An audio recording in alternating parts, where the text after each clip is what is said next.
Ayon sa Jude chapter 1 verse 3, babasahin ko sa magandang balita Biblia, mga minamahal, ang nais ko sanang isulat sa inyo'y ang tungkol sa kaligtasang tinatamasa nating lahat. Ngunit nakita kong ang kailangang isulat sa inyo'y isang panawagan na inyong ipaglaban ang pananampalatayang ipinagkaloob minsan at magpakailanman sa mga banal. Kailangan nga ba natin ang apologetics o ang ipagtanggol ang ating pananampalataya? Hindi pa sapat na tumutok na lang tayo sa discipleship. Yan ang ating tatalakayin dito sa Expositors Edition, where we preach the Word in all its simplicity, in all its practicality, in all its authority. Ako po, si Pastor Eric Cortez.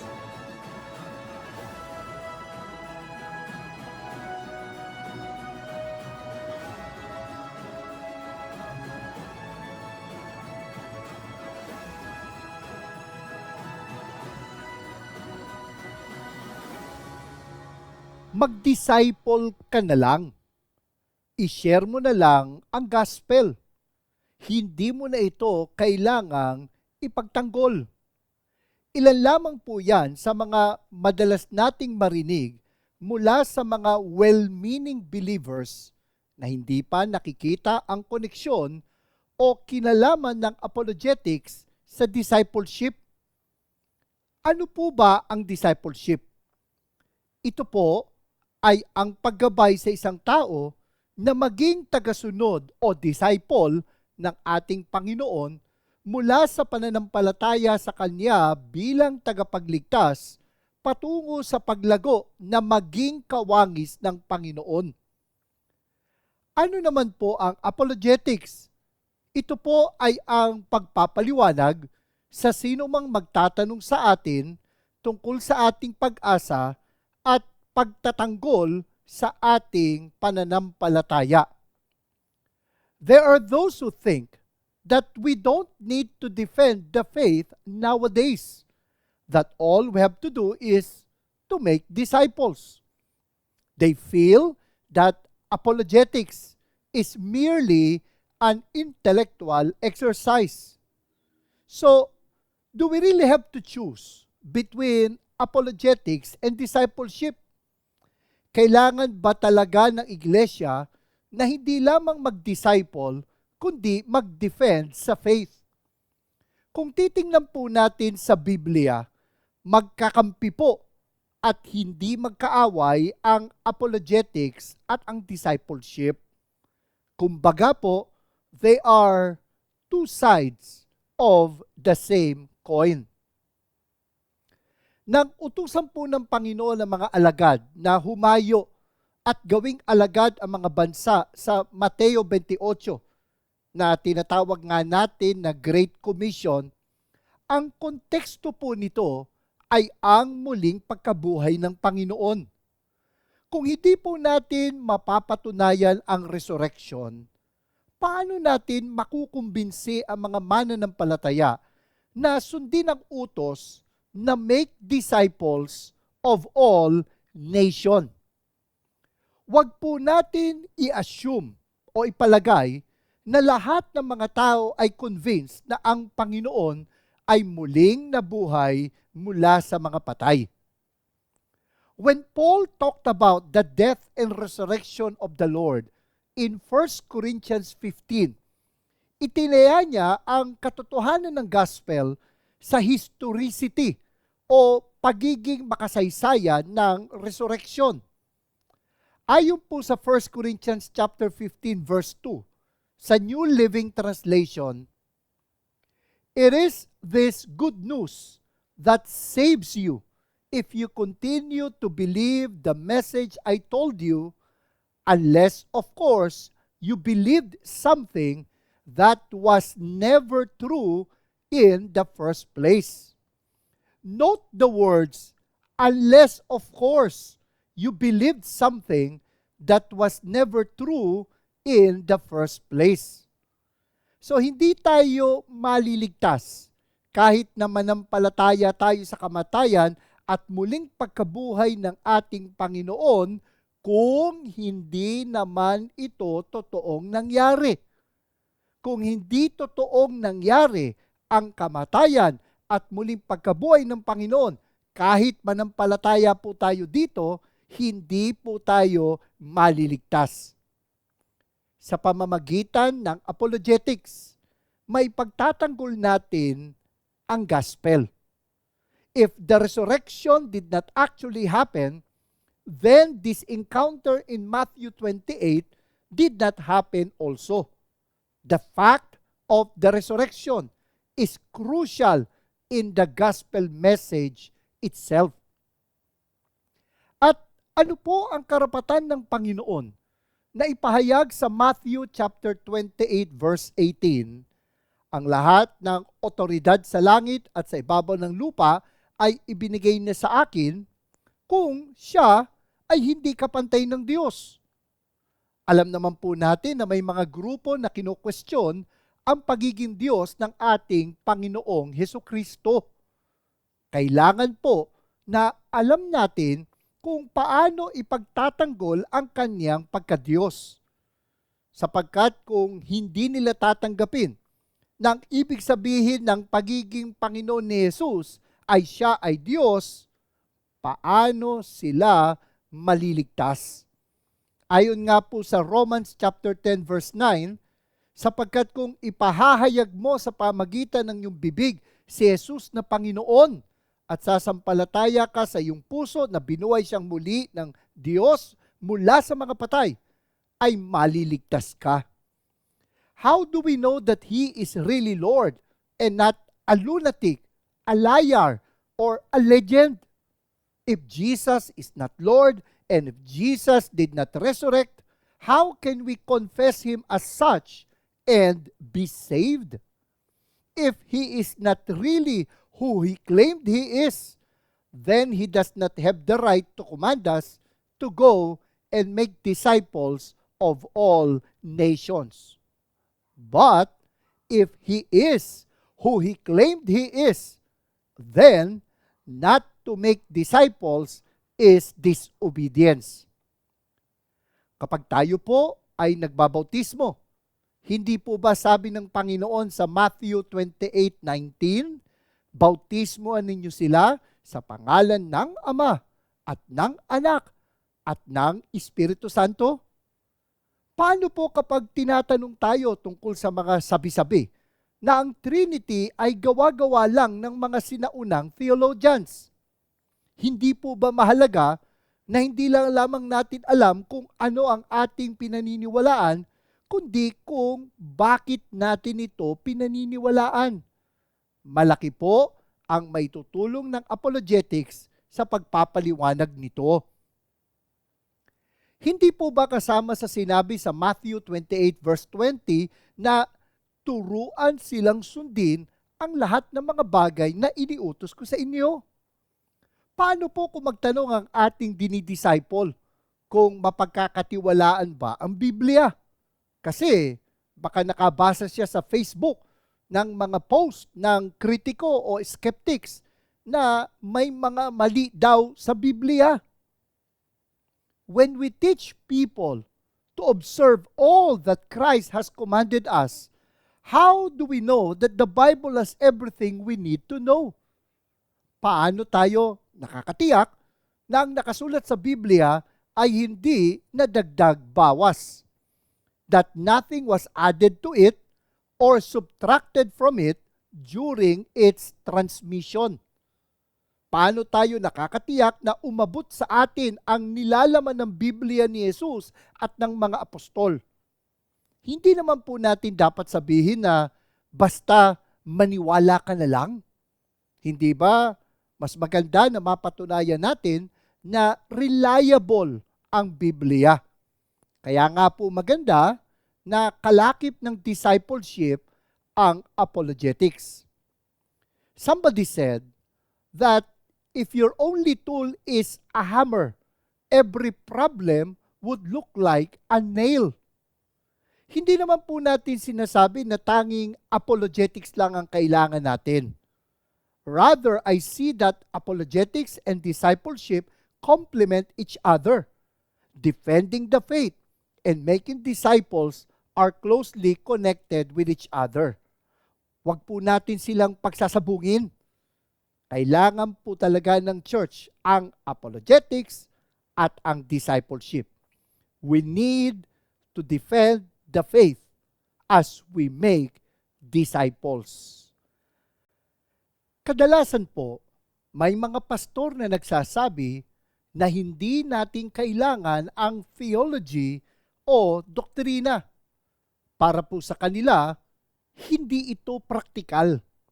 Kaya nga tingin nila, hindi kailangan ang apologetics o ang pagtatanggol sa pananampalataya. Naalala ko po minsan na may nakausap ako sa Facebook na sinabihan ako, natutok na lang tayo dapat sa discipleship. Tinanong ko po siya, what kind of a disciple are we supposed to make? Sumagot po siya, a disciple of Christ is someone who is like Him.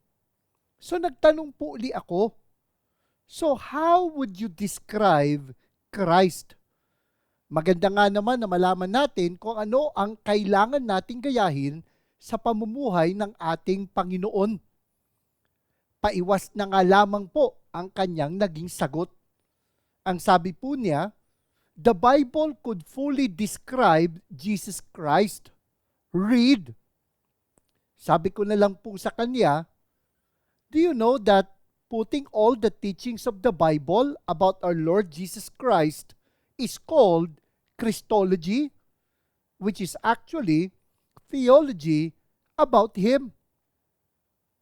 Kahit hindi po natin aminin, kapag tayo po ay may pananaw tungkol sa Diyos, tayo po ay may theology na pinangahawakan, kahit na hindi natin ito tawaging theology. Pinag-usapan natin na kailangan ng church ang apologetics. Na ang apologetics at ang discipleship ay kapwa mahalaga sa church. Atin namang pag-uusapan na kailangan ng pastor ang theology. Paano nga naman po ipagtatanggol ng pastor ang pananampalataya kung hindi niya alam kung ano ang ating pinaniniwalaan at kung bakit natin ito pinaniniwalaan? Sabi nga po, lahat tayo ay may theology. Ang tanong na lang po kung tama o mali ang ating theology. Anumang idea po natin about God is our doctrine. Ang tanong na nga lamang po, tama ba o mali ang ating doktrina? Mabigat nga po ang sinabi ni Albert Mohler, President ng Southern Baptist Theological Seminary. Sabi ni Mohler, if you're not a theologian, you're not a pastor. If you're not a theologian, you're not a pastor.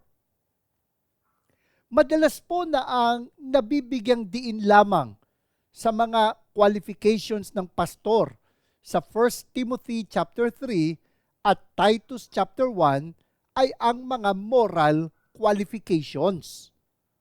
Mahalaga po ang mga character qualifications. Ngunit, wag po natin kakalimutan na may competence qualifications din po na ibinigay si Apostol Pablo. Una po, sabi sa 1 Timothy chapter 3 verse 2, mahusay magturo, able to teach. At pangalawa pong competence qualification, sabi sa Titus chapter 1 verse 9, dapat na kanyang pinangahawakang mabuti ang tapat na salita na ayon sa turo upang makapangaral siya ng wastong aral at pabulaanan ang mga sumasalungat dito. Pansinin po natin, pareho pong mahalaga na hindi lamang magaling magturo ang pastor, kundi tama din ang kanyang mga itinuturo. Meron din kasing magaling ang magturo, subalit mali naman ang mga itinuturo. Kailangan natin ang mga pastor na magaling magturo at tama ang itinuturo. Kaya dadagdagan ko po ang sinabi ni Moeller. If you're not a good theologian, you're not a good pastor. If you're not a good theologian, you're not a good pastor. And a good theologian is a good apologist for the faith. Pansinin po natin na sinabi sa Titus 1:9 na ang pastor ay dapat na kanyang pinangahawakang mabuti ang tapat na salita na ayon sa turo. Dapat po na alam ng pastor what and why he believes at dapat na pinanghahawakan niya ito ng mabuti. Sa Greek po, ang mga salitang pinanghahawakang mabuti ay nangangahulugan ng unshakable, fervent conviction and commitment, withstanding opposition. Matibay po at hindi matitinag na paninindigan kahit na may mga pagsalungat sa kanyang mga itinuturo.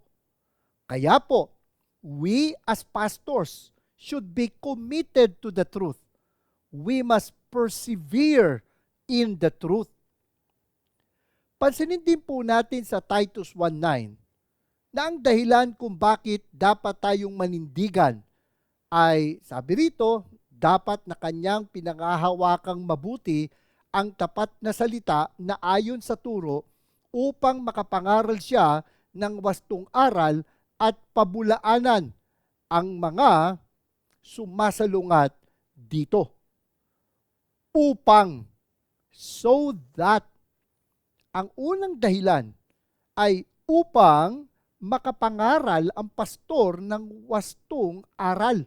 Pag sinabi pong pangangaral, ito ay magkasamang pagtuturo at paghimok, teaching and exhortation.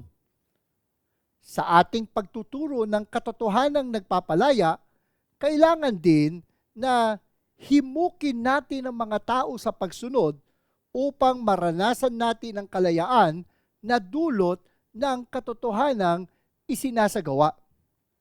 We must communicate. We must proclaim the truth. Ang sabi din po ay wastong aral o sa English ay sound doctrine. Ibig po sabihin ng sound ay wholesome o healthy. Ang wastong aral po ay makakatulong upang maging malusog o nasa mabuting kalagayan ang ating pananampalataya at pamumuhay. Ang apologetics po ay pagbibigay diin sa theology o sa wastong aral. Ang pangalawang dahilan po na sinabi sa Titus 1:9, kaya dapat na kanyang pinangahawakang mabuti ang tapat na salita na ayon sa turo ay upang pabulaanan ang mga sumasalungat dito. Hindi lamang pagbibigay diin sa pananampalataya, kundi pagtatanggol sa pananampalataya. We are to contend, we must protect the truth. Kaya nga naniniwala tayo na dapat nating i-model ng mga pastor sa ating mga kaanib ang pagiging apologist o tagapagtanggol ng pananampalataya. May pagkakataon po kasi na ayaw nating magmukhang kontrabida, kaya umiiwas po tayo sa pag-confront o pagtutuwid sa mga maling aral na nakita nating pinopost ng ating mga kaanib sa Facebook halimbawa. Hindi naman po kasi maganda na tayong mga nagsasabing tagasunod ng Panginoon na nagpakilala na siya ang katotohanan ay magkakalat pa ng mga kasinungalingan sa social media. Pagsikapan po natin na makapasa sa character at competence qualifications ng 1 Timothy chapter 3 at Titus chapter 1. At nawa sa ating pong naging pag-aaral ngayon, nakita po natin na mahalaga sa ating mga pastor na maging mahusay sa apologetics. Kailangan po ng ating mga iglesia ang apologetics. Kailangan din po natin ito bilang mga pastor. Bago tayo magpatuloy sa ating pagtalakay, maliban pa sa aming YouTube channel, ang Expositors Edition ay napapakinggan din sa FEBC Bicol, sa CARE 104.3 D-Way FM sa Bicol at sa FEBC Zamboanga sa 1116 DXAS, Your Community Radio sa Zamboanga, Basilan, Sulu at Tawi-Tawi. Balikan na natin ang ating talakayan patungkol sa pagtatanggol sa ating pananampalataya. Christianity is under attack. Kaya sabi nga po sa Jude chapter 1 verse 3 sa ang Biblia 2001 version, mga minamahal, samantalang ako'y lubusang nagsisikap na sumulat sa inyo tungkol sa ating iisang kaligtasan, natagpuan kong kailangang sumulat upang himukin kayo na ipaglaban ang pananampalataya na minsanang ibinigay sa mga banal.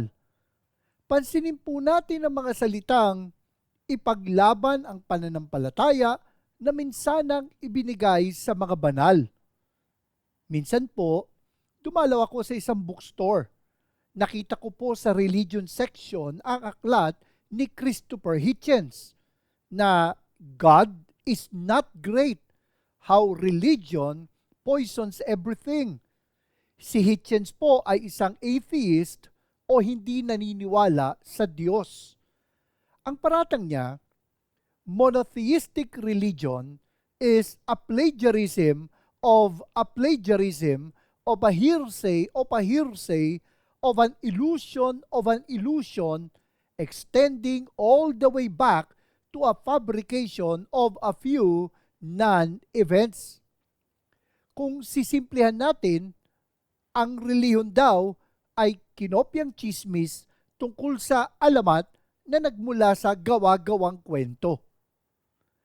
Kaya nga ayon sa 1 Peter chapter 3 verse 15, sa inyong mga puso ay pakabanalin niyo si Kristo bilang Panginoon.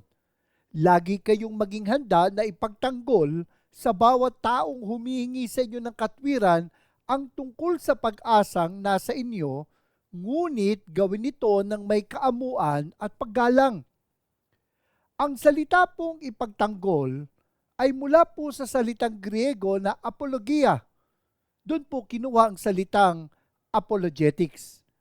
Ayon po sa The New Linguistic and Exegetical Key to the Greek New Testament, the word was often used of the argument for the defense in a court of law. In other words, it's a legal term. And though the word may have the idea of a judicial interrogation in which one is called to answer for the manner in which he has exercised his responsibility, the word can also mean an informal explanation or defense of one's position. And so apologetics is to give a reason for our hope, to give a reason for our Christian faith.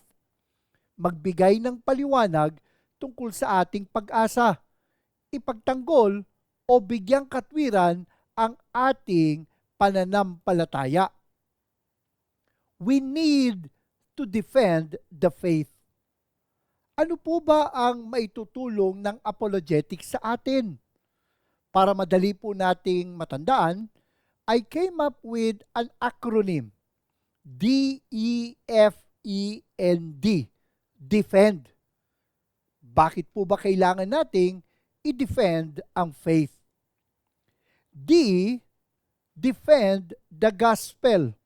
Defend the gospel.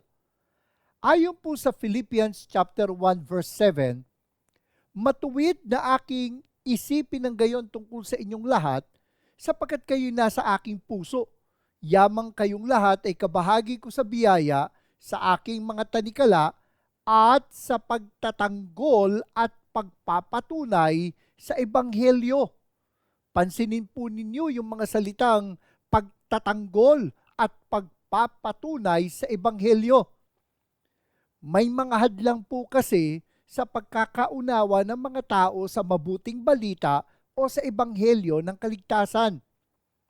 Halimbawa, mahalaga po na maniwala ang isang tao sa muling pagkabuhay ng ating Panginoon mula sa mga patay. Sabi nga po sa Romans chapter 10 verse 9 sa ang Biblia 2001 version, sapagkat kung ipahahayag mo sa pamamagitan ng iyong bibig si Jesus na Panginoon at sasampalataya ka sa iyong puso na binuhay siyang muli ng Diyos mula sa mga patay, ay maliligtas ka. May mga nagsasabi kasi halimbawa na hindi naman talaga namatay ang Panginoong Hesus sa krus, kundi maniwala kahit sa hindi, ang sabi po nila, hinimatay lang daw siya sa krus. Pagkalibing daw, doon na nagkamalay at inakala ng mga alagad na nabuhay siya mula sa mga patay. Kaya kailangan po na ipagtanggol at patunayan natin na totoo ngang nangyari ang resurrection ng Panginoon at hindi ito isang resuscitation lamang. D stands for defend the gospel. E, explain our hope. Balikan po natin ang 1 Peter chapter 3 verse 15 sa Magandang Balita Biblia. Igalang niyo si Kristo mula sa inyong puso bilang Panginoon. Lagi kayong maging handang sumagot sa sino mang humihingi ng paliwanag sa inyo tungkol sa pag-asang nasa inyo. Lagi kayong maging handang sumagot sa sino mang humihingi ng paliwanag sa inyo tungkol sa pag-asang nasa inyo. Ang apologetics po ay pagpapaliwanag sa ating pag-asa. Tayo po ba ay umaasa sa wala lang? Ang Panginoon po ba ay paasa lang? Halimbawa sa mga lamay, kapag po may funeral service, hindi po ba isa sa batayan ng ating pag-asa, kahit na tayo ay nagdadalamhati, ay ang muling pagkabuhay ng Panginoon? Sabi nga po sa 1 Thessalonians chapter 4, verse 13 to 14, sa Magandang Balita Biblia uli. Mga kapatid, nais naming malaman ninyo ang katotohanan tungkol sa mga namatay na, upang hindi kayo magdalamhati tulad ng mga taong walang pag-asa. Dahil naniniwala tayong si Jesus ay namatay at muling nabuhay, naniniwala din tayong bubuhayin ng Diyos upang isama kay Jesus ang lahat ng mga namatay na sumasampalataya sa Kanya. Dito po natin makikita na ang Panginoon ay hindi paasa lang. Dito po natin makikita na hindi po tayo umaasa sa wala, kundi ang Panginoon ang ating pag-asa. Hindi po siya paasa lang. May batayan ang ating pag-asa. At kung totoo ang resurrection ng Panginoon, totoo din ang ating future resurrection. Kaya nga in doing apologetics, we defend the gospel and we explain our hope. D, defend the gospel. At E, explain our hope. Ipagpatuloy po natin. F, face every question. Face every question. If you ask a question, you are only a fool for a minute. If you don't ask a question, you are a fool forever. The only foolish question is the one we did not ask. Isa po sa mga natutunan ko yan nung ako ay journalist pa bago ako naging pastor. Mahalaga po itong life lesson. Mahalaga po ang apologetics para sa ating mga magulang. Sabi nga, if you don't answer your children's questions, somebody else will. Kung hindi mo sasagutin ang mga tanong ng inyong mga anak, may ibang sasagot dyan. Paano kung mali ang sagot na ibinigay sa ating mga anak? Hindi po natin pwedeng isagot lang sa kanila na basta maniwala ka na lang. Ayon po sa Colossians chapter 4 verse 6 sa Magandang Balita Biblia, sikapin ninyong laging maging kaaya-aya at kapakipakinabang ang inyong pananalita sa kanila at matuto kayong sumagot ng tama sa lahat ng tao. Pansinin po natin ang mga salitang matuto kayong sumagot ng tama sa lahat ng tao. Hindi po natin maaaring iasa sa ating mga pastor ang pagsagot sa mga tanong. Tama na ang mga pastor po natin ay maalam sa apologetics. Maganda po yun kapag marunong sumagot ng tama sa mga katanungan ang ating pastor. Subalit hindi po nito iniaalis ang pananagutan ng mga magulang na magturo sa kanilang mga anak. Pananagutan po nating mga magulang na turuan ang ating mga anak tungkol sa ating pananampalataya.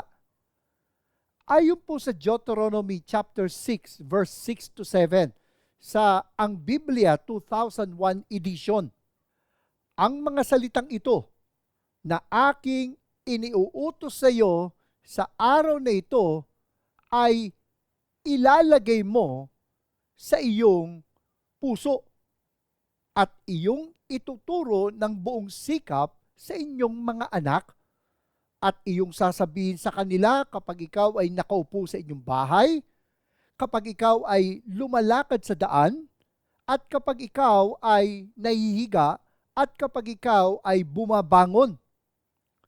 Pansinin po natin na inaasahan na full-time ang mga magulang sa pagtuturo sa kanilang mga anak. Magtuturo tayo ng buong sikap sa kanila at hindi lamang ito sa formal setting, kundi informal setting din. Kapag tayo nakaupo sa ating bahay, kapag tayo naglalakad sa daan, kapag tayo po ay nakahiga, at kapag tayo po ay bumangon, full-time ang ating pananagutan sa pagtuturo sa ating mga anak. Hindi po natin ito pwedeng iasa sa mga Sunday school teachers nila. Malamang po, marami sa atin ang umiinom ng vitamin supplements. Meron pa nga mga brand na sinasabing kumpleto po sila sa vitamins and minerals. Ngunit kahit na umiinom tayo ng ganong bitamina, ng ganong vitamin supplements, kumakain pa rin tayo. Hindi po tayo umaasa sa iniinom nating mga tableta. Ganon din po pagdating sa ating pananampalataya at sa pagtuturo ng ating mga anak. Ang Sunday School ay supplement lamang po. Supplement lang ang Sunday School. Ang pinaka-source pa rin ng teachings ng mga salita ng Diyos ng ating mga anak ay tayo pong mga magulang nila. Kumbaga, tayo po yung main course. Hindi po substitution ang Sunday School sa pagtuturo ng magulang. Kaya mahalaga din po na tayong mga magulang ay masipag mag-aral ng Biblia. Hindi ho po pwedeng iasa natin sa ating mga Sunday School ang pagdi-disciple sa ating mga anak. So, letter F, face every question. Letter E, engage unbelievers. Engage unbelievers. Ayon po sa Acts chapter 17, verse 17, sa Magandang Balita Biblia, kaya't nakipagpaliwanagan siya, si Pablo, kaya't nakipagpaliwanagan siya sa loob ng mga sinagoga roon, sa mga Hudyo at sa mga Hintil na sumasamba sa Diyos, at sa sino mang makatagpo niya sa liwasang bayan araw-araw. Again, hindi po maaari na palaging call a friend tayo kapag may mga nagtatanong po sa atin na mga hindi mananampalataya. Hindi maaring palagi na call a pastor. Dapat po tayo mga mananampalataya ay we know what and why we believe. Dapat alam natin kung ano ang ating pinaniniwalaan at kung bakit natin ito pinaniniwalaan. Ito po ay pagharap natin sa ating mga spheres of influence, sa opisina, sa eskwela, sa ating pong komunidad, at maging sa mga social media katulad ng Facebook. We are to engage the unbelievers.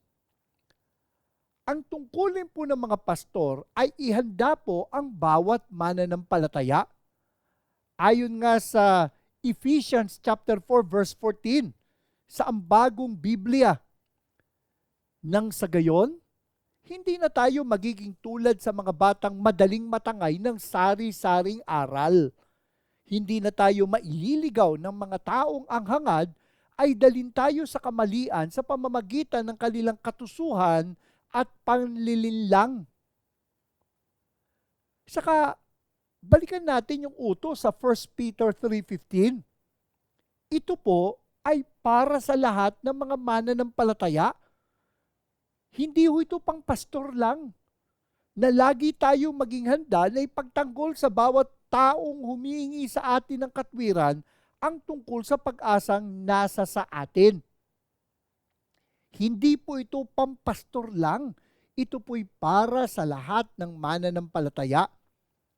Dito rin natin makikita na ang tungkulin talaga ng pastor ay tiyakin na ang mga mananampalataya ay lumago sa kaalaman ng ating Panginoong Hesus. Our duty as pastors is not to do the work of ministry alone, but to equip the saints to do the work of ministry. So far, napag-usapan po natin sa DEFEND acronym ay D, defend the gospel. E, explain our hope. F, face every question. And E, engage unbelievers. Meron po muna tayong ipapakisuyo kung napagpapala tayo sa ating mga natututunan dito sa Expositors Edition. Maari po bang pakilike at pakishare ang ating mga episodes dito sa YouTube? At para wala po tayong ma-miss na anumang episode ng Expositors Edition, just click the subscribe button and hit the notification bell. Balik na tayo sa ating talakayan. Ano ang gagawin mo kapag sa iyong pag-share ng gospel, pagkasabi mo ng God loves you and has a wonderful plan for your life, ang isagot sa iyo ay, hindi ako naniniwala sa Diyos. Paano na po ninyo itutuloy ang pagbabahagi ng Ebanghelyo? Ngayon po malalaman natin ang kahalagahan ng pre-evangelism. Ano po ba ang pre-evangelism? Ano ang kinalaman dito ng apologetics? Sinimulan po natin pag-usapan kung ano ba ang maitutulong sa atin ng apologetics. Meron po tayong acronym na DEFEND. D-E-F-E-N-D. Defend. D. Defend the gospel. E. Explain our hope. F. Face every question. E. Engage unbelievers. At ngayon po, N. Nurture the ground for evangelism. Dito po papasok ang pre-evangelism. Ito ang papel ng apologetics sa evangelism. Linawin ko po muna na wala po akong sinasabi na hindi maganda na gumamit ng mga evangelistic methods na katulad ng 4 spiritual laws o ng evangelism explosion. Tayo po ay dumaan sa training sa mga methods na ito. Ginagamit ko rin po ito sa aking personal evangelism at ginagamit din po ito sa aming church. Ngunit tandaan po natin na usually may mga assumptions o mga palagay ang mga evangelistic methods. Halimbawa, ipinapalagay po na may alam o background ang sinishare natin tungkol sa Diyos. Halimbawa, sa tanong na dumating ka na ba sa punto ng iyong buhay na kung sakaling mamatay ka ngayon ay pupunta ka sa langit, iniisip natin na naniniwala ang taong sineshare natin na may langit. Yung pong pahayag na God loves you and has a wonderful plan for your life ay nagpapalagay na naniniwala siya na may Diyos.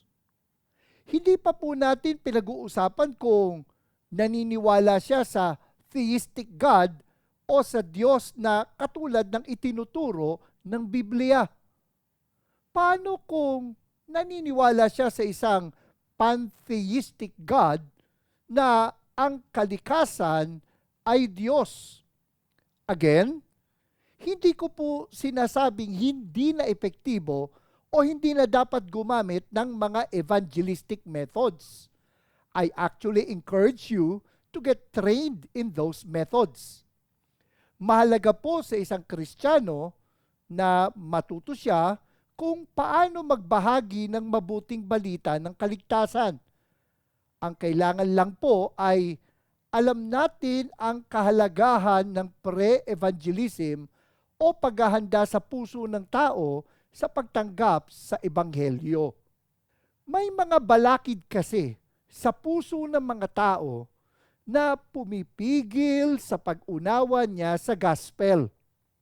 Ito ang dahilan bakit ayaw niya o hirap siya na tanggapin ang Panginoong Hesus bilang tagapagligtas.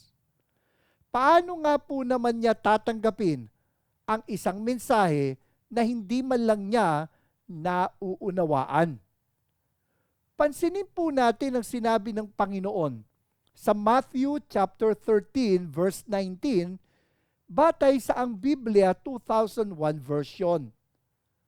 Kung ang sino man ay nakikinig ng salita ng kaharian at hindi niya to inuunawa, darating ang masama at aagawin ang naihasik sa kanyang puso. Ito ang naihasik sa tabing daan. Note the words, hindi niya ito inuunawa. Posible na may balakid sa kanyang isipan at puso kaya hindi niya maunawaan o ayaw niyang unawain ang salita ng Diyos. Sa mga plantito at plantita diyan, malamang na sasang-ayon po kayo dito sa akin. Hindi po ba bago tayo magtanim ng anumang halaman, ay kailangang ihanda natin ang lupa na ating pagtataniman? Maaring hindi tumubo o hindi lumago ang halaman kung hindi natin muna binungkal ang lupa, inalisan ng mga bato o ng damo. Ganon din po sa pagbabahagi ng gospel. Ang pre-evangelism ay paghahanda ng puso ng tao sa pakikinig at pagtanggap ng gospel. Dito natin makikita ang halaga ng pre-evangelism at dito malaki ang papel ng apologetics. Kung kilala na po natin ang taong sinishare natin, maaring may idea na tayo sa kung ano ang paniniwala niya. Kung hindi po siya naniniwala sa Diyos, baka kailangan na yun muna ang pag-usapan natin bago natin siya bahaginan ng gospel. Maaari nating ibahagi ang mga arguments for the existence of God. Kung hindi po siya naniniwala sa Biblia, maaari po nating talakayin muna ang reliability of the Bible bago natin sharean ng gospel. Habang nandun ang mga balakid, mahihirapan po siya na tanggapin ang sinishare natin. Of course, hindi lang naman before we share the gospel, kailangan ang apologetics. Malaga din po ito sa pagdidisciple sa isang believer upang lalong tumibay ang kanyang pananampalataya.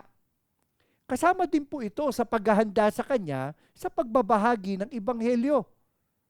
May mga pagkakataon din po na nahaharap ang isang mananampalataya sa mga tanong mula sa mga hindi mananampalataya. Maaring siya din po ay may mga tanong tungkol sa mga naririnig niyang mga katuruan. At kung hindi po natin siya aalalayan, baka manghina pa ang kanyang faith. Hindi po natin dapat sagutin siya na wag ka na kasi masyadong maging matanong.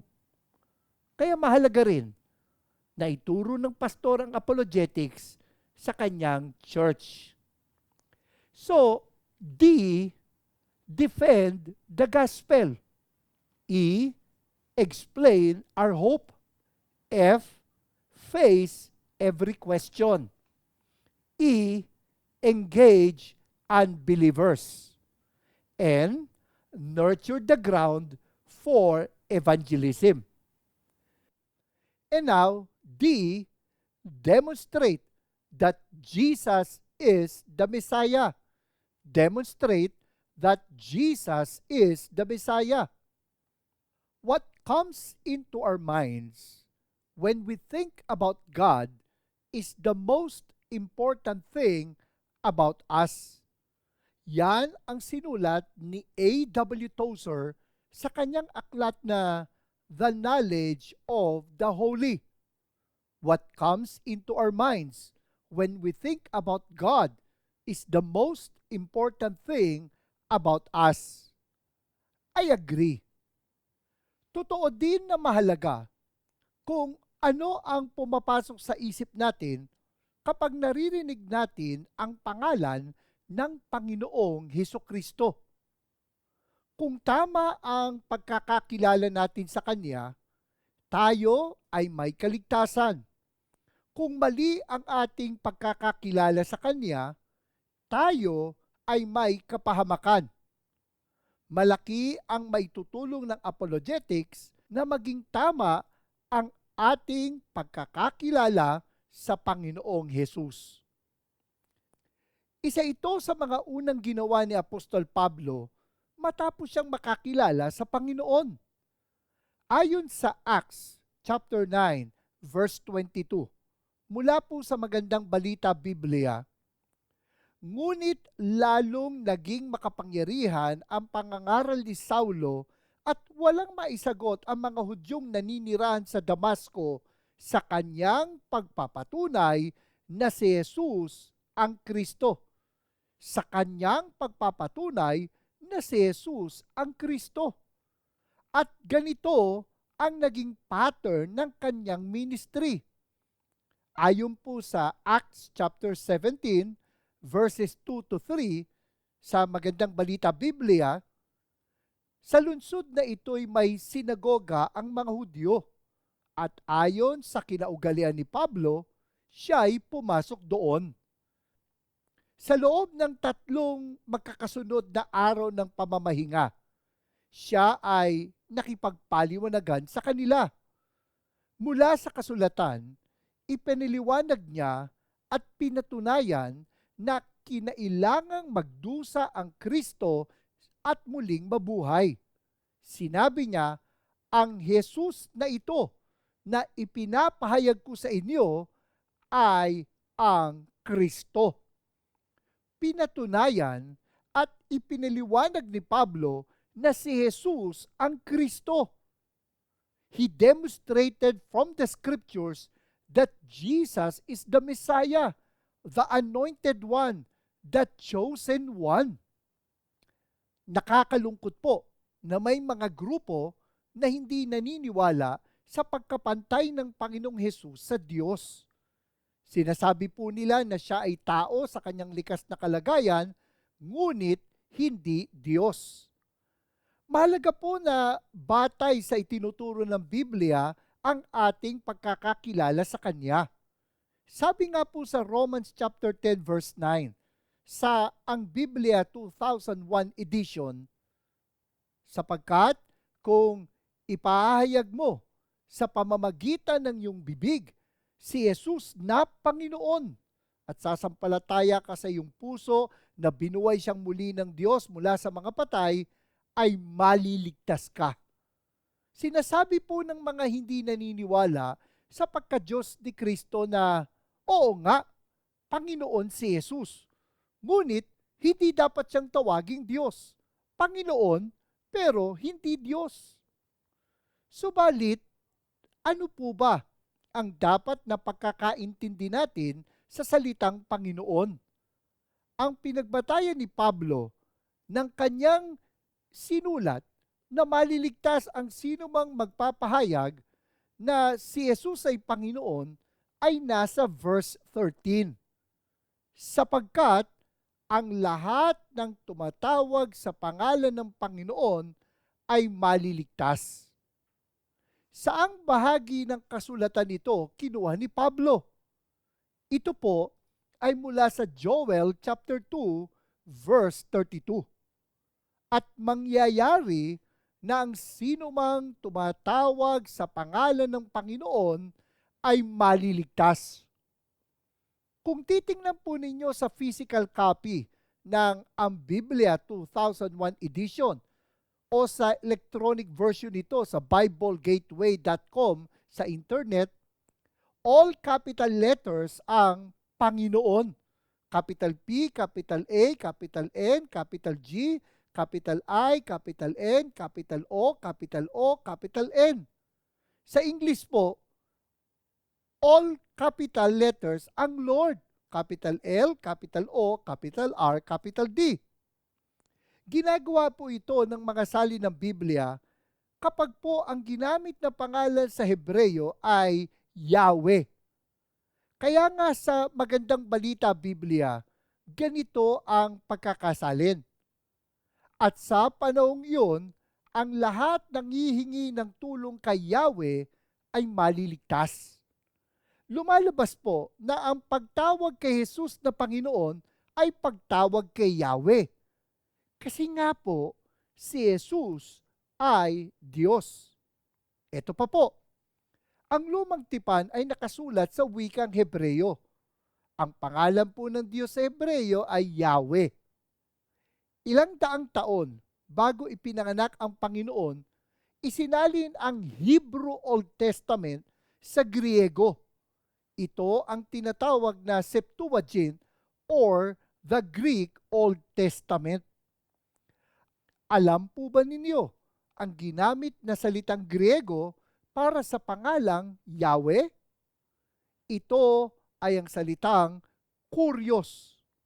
At ito ang ginamit ni Pablo sa Romans chapter 10 verse 9 para sa salitang Panginoon. Sapagkat kung ipahayag mo sa pamamagitan ng iyong bibig si Jesus na Panginoon, o sapagkat kung ipahayag mo sa pamamagitan ng iyong bibig si Jesus na Kurios. Dito natin makikita na dapat ipahayag natin na si Jesus ay si Yahweh upang tayo ay maligtas. Dito po natin makikita na malaki ang maitutulong ng apologetics sa pagpapahayag na ang Panginoong Hesus ay ang tagapagligtas. So, D. Defend the gospel. E. Explain our hope. F. Face every question. E. Engage unbelievers. N. Nurture the ground for evangelism. And D. Demonstrate that Jesus is the Messiah. Ito po ang mga maitutulong sa atin ng apologetics o defending the faith. Marami pong salamat sa inyong pagsubaybay sa isa na namang mayamang pag-aaral dito sa Expositors Edition, where we preach the Word in all its simplicity, in all its practicality, in all its authority. Ako po, si Pastor Eric Cortez, na nagpapaalala, ang katotohanang nagpapalaya, katotohanang isinasagawa.